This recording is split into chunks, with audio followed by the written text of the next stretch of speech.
Quinta-feira, 14 de maio de 2026. Operação contra a fraude bilionária. Força-tarefa mira esquema de 2,5 bilhões de reais no setor de plásticos em São Paulo. Lula reinaugura a fábrica de fertilizantes na Bahia, entrega casas populares e critica o uso da inteligência artificial em campanhas eleitorais.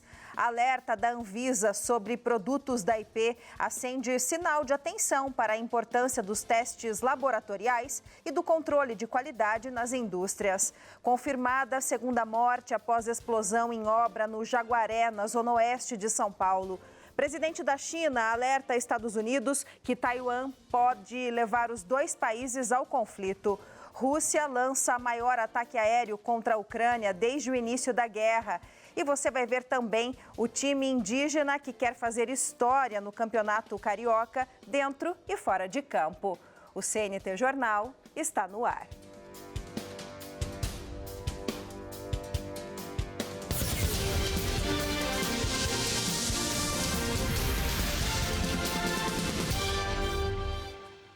Olá, boa noite para você. Uma operação conjunta de órgãos federais e estaduais, deflagrada hoje, busca desarticular um dos maiores esquemas de sonegação fiscal do país. A fraude envolve 3 grandes grupos do setor de plásticos em São Paulo. O prejuízo calculado aos cofres públicos ultrapassa os 2,5 bilhões de reais. A movimentação começou cedo em 14 municípios paulistas. Ao todo, 530 agentes públicos, entre auditores da Receita Federal, promotores do Ministério Público, fiscais da Fazenda e policiais civis e militares, saíram às ruas para cumprir 46 mandados de busca e apreensão. O alvo é um esquema sofisticado de engenharia financeira e tributária. Segundo a investigação feita pela Receita, em conjunto com a Procuradoria da Fazenda e o Comitê de Recuperação de Ativos de São Paulo, 3 grupos empresariais gigantes que dominam boa parte do mercado de plásticos no estado usavam uma rede de 60 empresas de fachada. O esquema funcionava em 3 etapas. Primeiro, o fluxo real. Os produtos saíam das indústrias de resina direto para as recicladoras. No papel, o caminho era outro. As empresas de fachada emitiam notas fiscais frias entre si para criar créditos tributários fictícios. Com isso, essas empresas beneficiárias reduziam o pagamento de impostos, como o ICMS, IPI, PIS, COFINS e Imposto de Renda. Por fim, o dinheiro voltava para os operadores e para o patrimônio pessoal dos envolvidos. A investigação revelou que o dinheiro sonegado financiava uma vida de ostentação. Os recursos eram usados para pagar pacotes turísticos, mensalidades em clubes náuticos, finestados e a compra de imóveis e veículos de luxo. Os investigados podem responder por sonegação fiscal, lavagem de dinheiro, ocultação de patrimônio e organização criminosa. Hoje o presidente Lula esteve na Bahia. Ele visitou uma fábrica de fertilizantes e inaugurou casas populares. Lula entregou 384 unidades habitacionais do Minha Casa Minha Vida no residencial Verdes Horizontes 1 e 2. O investimento total foi de 65 milhões de reais com recursos do novo PAC. Vocês viram que a gente costuma entregar a casa só para mulheres. Porque no Minha Casa Minha Vida, 99% das escrituras da casa são dadas em nome da mulher para a proteção das mulheres. Que se o marido larga dela, a casa é dela para cuidar dos filhos. O homem não vai vender a casa que é dela. Então a gente dá. Durante o discurso, Lula afirmou que apoia a discussão de medidas para restringir o uso da inteligência artificial durante as eleições e comentou sobre os riscos de manipulação de imagens e vozes de candidatos. Porque isso vai servir aos mentirosos. Aos mentirosos. Porque como é mentira, eu posso falar tudo bonitão. E a política é o tempo da verdade. O cara que mente na política deveria cair a língua dele. Porque ele, quando é eleito, ele foi eleito para representar o povo, ele não pode mentir. É melhor dizer que não pode fazer do que dizer que vai fazer e não fazer. Então é importante que a gente tenha em conta, Wagner, o que pode ser feito do ponto de vista legislativo para a gente discutir com verdade esse negócio de inteligência artificial que presta serviços extraordinários à ciência. Mas eu fico me perguntando como é que você você pode votar num candidato pela inteligência artificial. O presidente ainda falou sobre a medida provisória anunciada para conter a alta dos combustíveis com os conflitos internacionais. Essa guerra está aumentando a gasolina e o óleo diesel no mundo inteiro.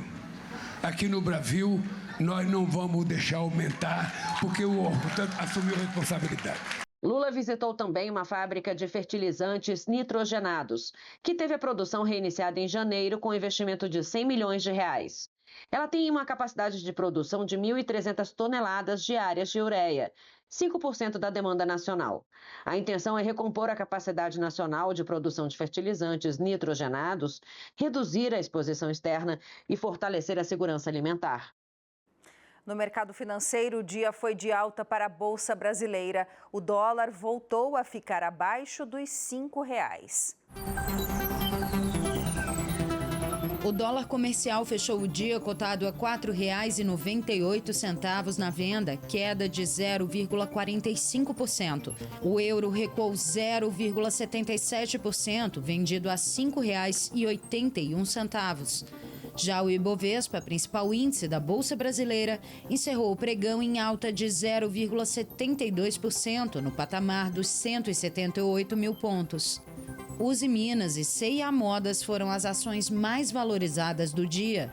CVC Brasil e Casas Bahia registraram as maiores baixas. A seguir, confirmada a morte de mais uma vítima da explosão em São Paulo.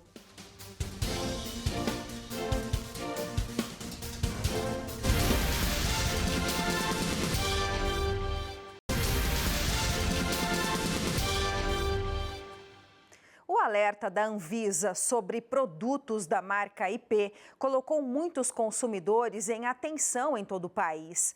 A agência identificou falhas no controle de qualidade durante uma fiscalização e suspendeu a fabricação e venda de alguns produtos da marca.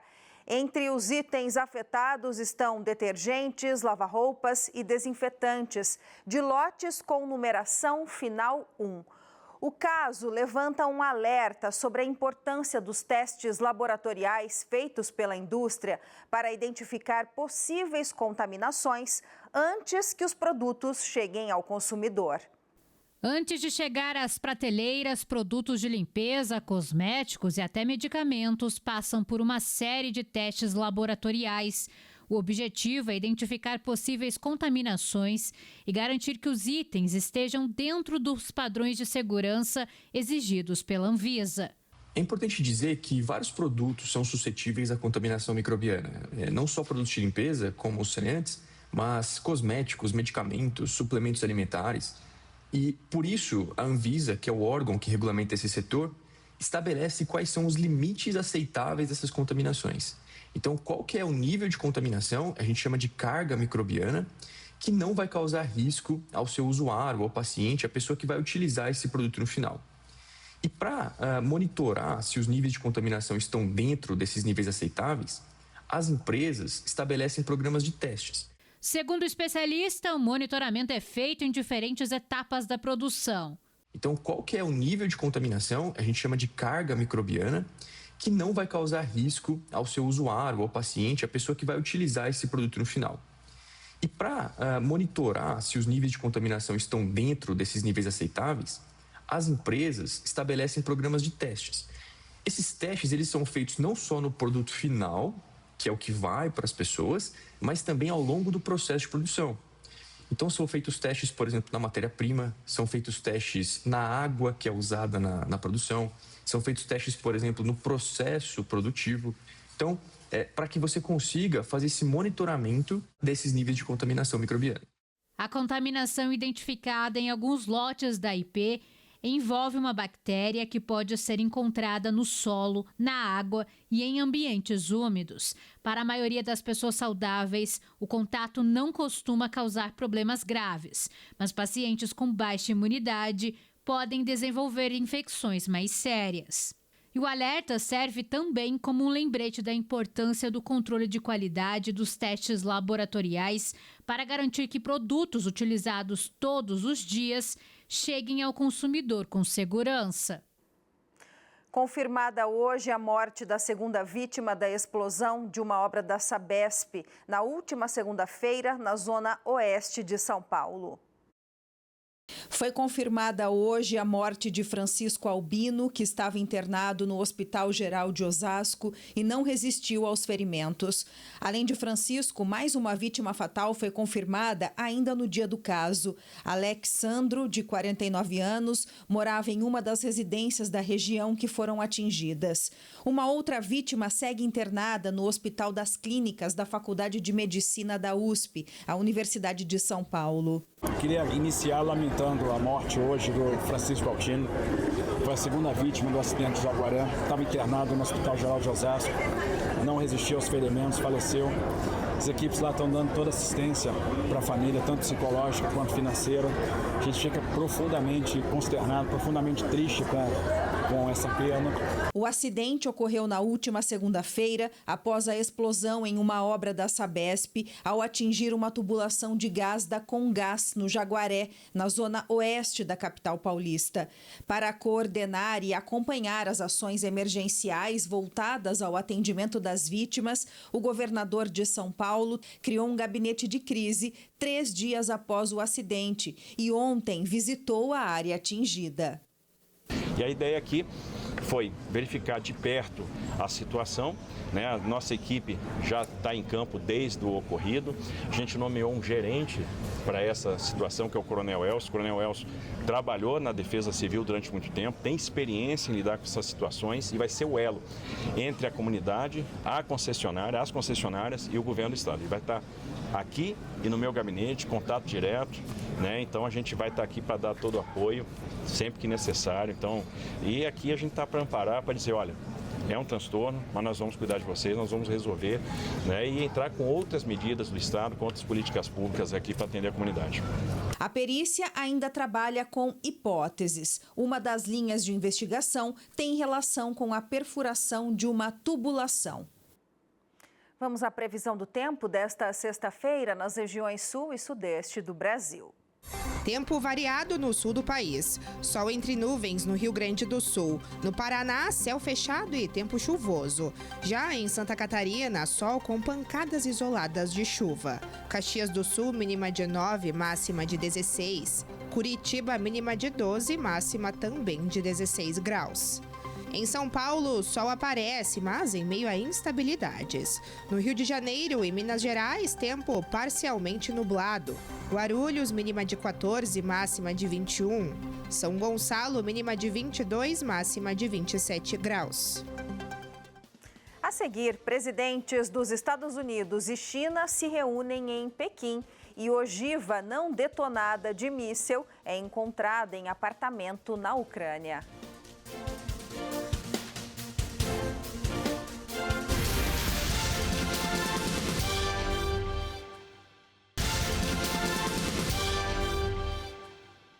Donald Trump e Xi Jinping se reúnem em Pequim. Rússia faz ataque aéreo contra a Ucrânia. E crise energética provoca apagão e protestos em Cuba. Confira o nosso giro internacional de notícias. O presidente chinês Xi Jinping recebeu Donald Trump na manhã desta quinta-feira para a primeira visita de Estado de um presidente americano à China em 9 anos. As duas delegações se reuniram no Grande Salão do Povo. No início, Trump disse que os Estados Unidos têm um futuro fantástico com a China e elogiou o presidente chinês, a quem chamou de amigo e grande líder. Xi Jinping afirmou que os dois países precisam ser parceiros e não adversários e ajudar uns aos outros a prosperar juntos. A portas fechadas fez um alerta, disse que Taiwan é o assunto mais importante na relação entre os dois países e que divergências sobre o tema podem levar a um caminho perigoso e até a um conflito. Tecnologia, comércio e diplomacia dominaram as discussões. Sobre a guerra do Irã, os dois presidentes concordaram que o Estreito de Hormuz deve permanecer aberto e sem pedágios, para garantir o trânsito dos navios que transportam petróleo. Em seguida, os dois presidentes visitaram o Templo do Céu, um cartão postal de Pequim e local onde antigos imperadores realizavam rituais para obter boas colheitas. Mais tarde, os chineses ofereceram à comitiva de Trump um banquete com pompas e honrarias. No discurso, Xi Jinping afirmou que as relações entre China e Estados Unidos são as mais importantes do mundo no momento. Na sua vez, Trump disse que as conversas com os chineses estavam sendo extremamente positivas e produtivas e convidou Xi Jinping para visitar os Estados Unidos em setembro.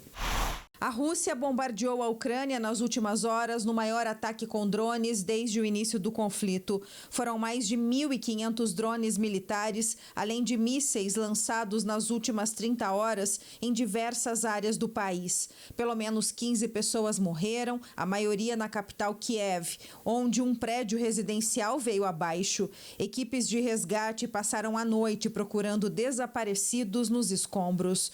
Os moradores deste prédio residencial tiveram um grande susto ao se deparar com uma ogiva de míssil que não explodiu dentro de um dos apartamentos. Especialistas foram acionados e, com a ajuda de um guindaste, conseguiram remover o explosivo em segurança. Um grande apagão atingiu o leste de Cuba nesta quinta-feira.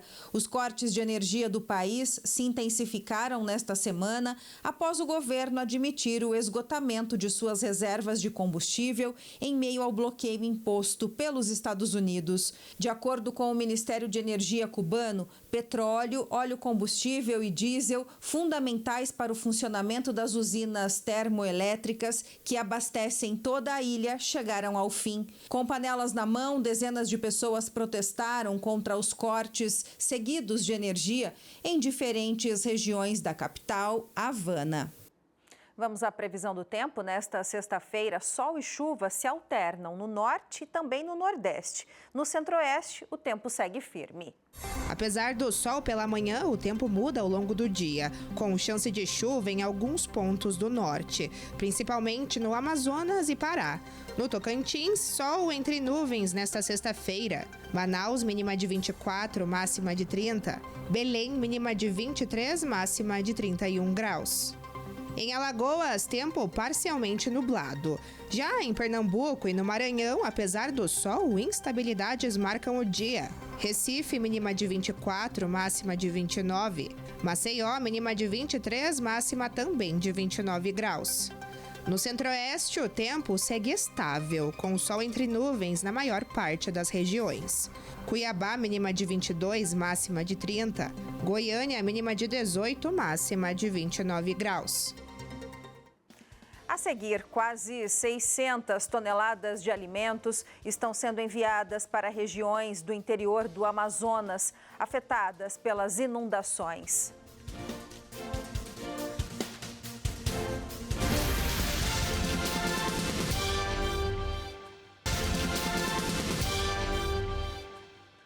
A cheia dos rios continua afetando milhares de famílias no Amazonas. O governo do estado realizou mais uma etapa da Operação Cheia 2026, com o envio de centenas de toneladas de ajuda humanitária para os municípios atingidos. Barcos, balsas e uma força-tarefa para tentar levar alívio a quem enfrenta o avanço das águas no interior do Amazonas.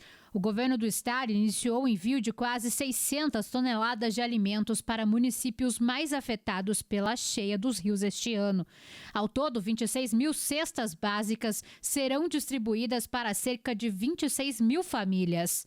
Foi levada a demanda pelo Coronel Máximo e imediatamente autorizou o empenho, a aquisição desse material, dessa cesta básica de água, de apoio para os municípios que estão nesse estado. Além dos alimentos, o estado também já distribuiu 125 kits purificadores de água para municípios atingidos pelas inundações. A logística vai funcionar como sempre funcionou. Nós vamos conversar com os prefeitos, embarcar nos barcos, balsas mais rápidas e em torno de 20 dias todos esses alimentos já vão estar nos municípios e os prefeitos, porque só eles podem fazer isso, eles vão mandar para as comunidades.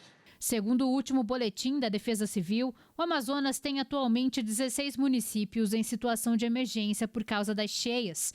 Mais de 158 mil pessoas já foram afetadas pelas inundações em todo o estado. Estamos vivendo anualmente uma recorrência de eventos climáticos extremos, quer seja por cheias extremas, estiagens severas, as alagações provocadas pelas chuvas intensas, as erosões fluviais. O governo do estado do Amazonas tem enfrentado isso com muito planejamento, com muita preparação, que a fase que hoje nós estamos cumprindo, que é uma fase de resposta para ajudar mais de 26 mil famílias que estão afetadas agora pela subida dos rios.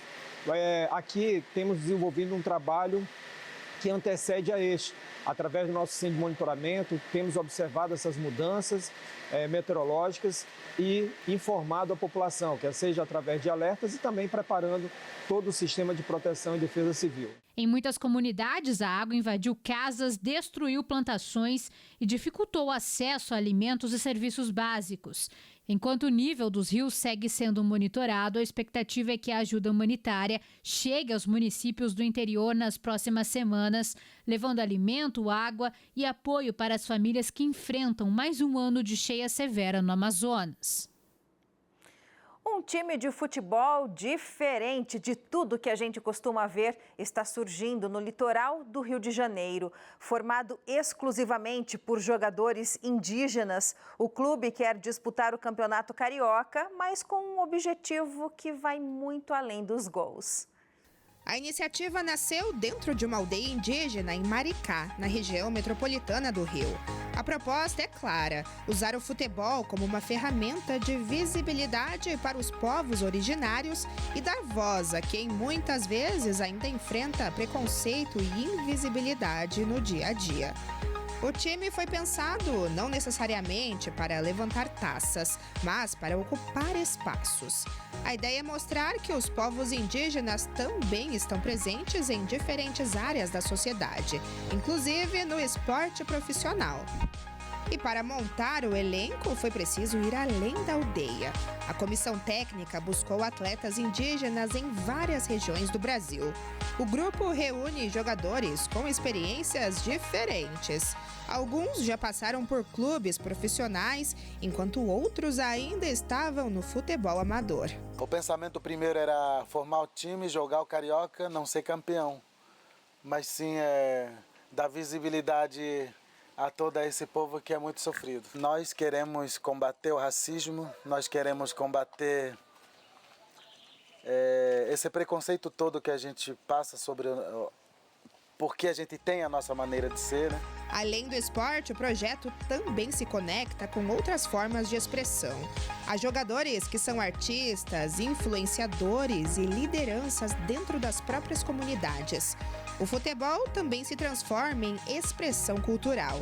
Alguns atletas entram em campo com pinturas corporais tradicionais, que representam proteção, força e a conexão com as origens. Isso significa muito para mim, porque está representando o meu povo e a minha história, a história de um povo que nunca desistiu. Em campo, cada partida representa mais do que um resultado.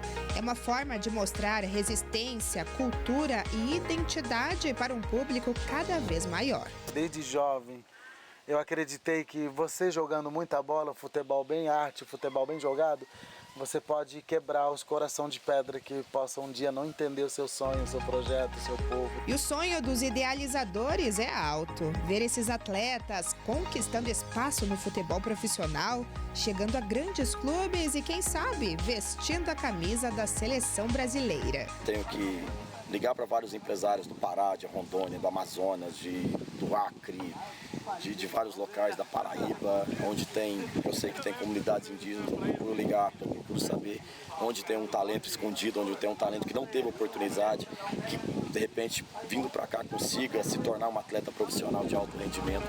E enquanto isso, o time segue se dedicando para disputar o Campeonato Carioca e transformar o esporte em um meio de inclusão, representatividade e transformação social.